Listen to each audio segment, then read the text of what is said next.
Marami tayong gusto, marami tayong hinihiling. Minsan, ang nakukuha nating sagot, oo, hindi, o hindi muna ngayon. Pero paano kung may hiling sa'yo, ang taong pinakamamahal mo? Gaano ka kahanda para tuparin ito? Lalo na kung ito na ang huling hiling niya sa'yo.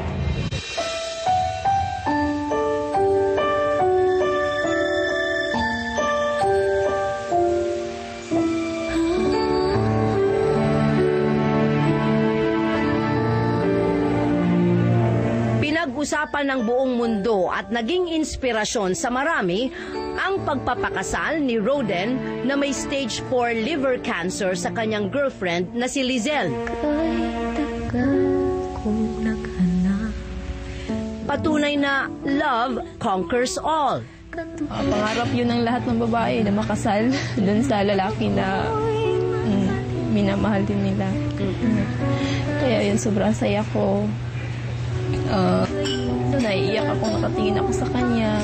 Bigla ka pabawiin kung kailan ba natagpuan pag-ibig na walang hanggan. Kaya nga ang naging abala sa lahat ng kailangan nila sa kasal, ang pamilya at kaibigan ni Roden na nagmamahal din sa kanila. Mabigat na karamdaman. Isa na rito ang kapatid niyang si Haset. Promise, walang iyakan. Lahat tayo, ngingiti tayo kay kuya, pati mga bisita, ganun. So yun, nag-start na. Di ba po ako nagsabi na walang iiyak? Ako po yung nauna. Ako po yung nauna. Actually, naiyak ako tuwing nakikita ko si kuya na nag-smile.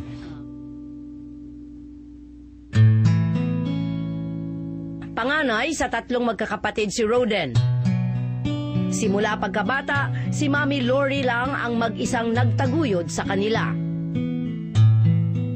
Hindi ko sila hiniwalay pag nagtulog kami, sabay-sabay kami. Kailangan dikit-dikit sila sa akin. Hanggang lumaki yun. Hanggang ngayon. Mula sa Misamis Occidental, nakipagsapalaran sila sa Maynila at dito na nga namuhay.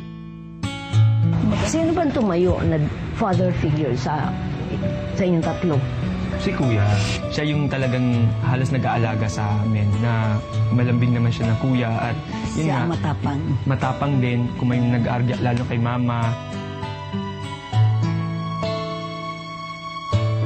Kaya nga nang maging magkasintahan sina Roden at Lizelle at nabiyayaan sila ng isang anak, ang buong angkan masaya na rin para sa kanila.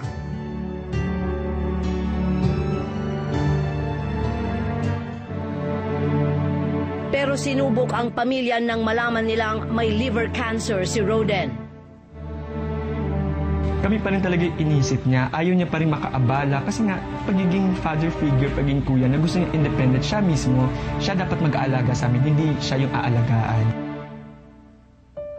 Kaya naman na ang planong kasalan na sana ay sa July 8 pa.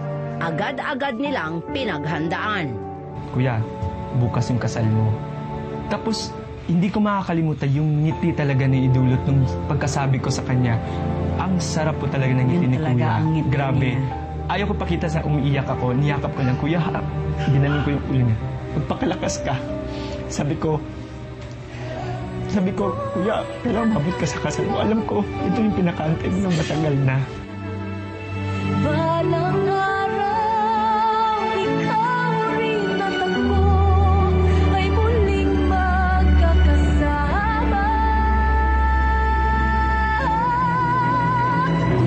Pwede bang pigilan ang takot ng sandali at pahabain Hindi matutumbasan ang saya sa araw ng pag-iisang dibdib ni na Roden at Lizelle.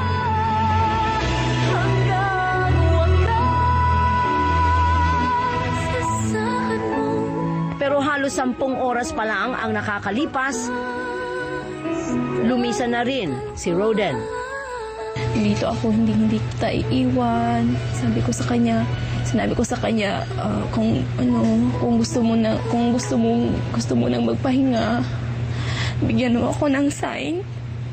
Kasi ayoko rin naman na makikita kang nahihirapan, sasaktan.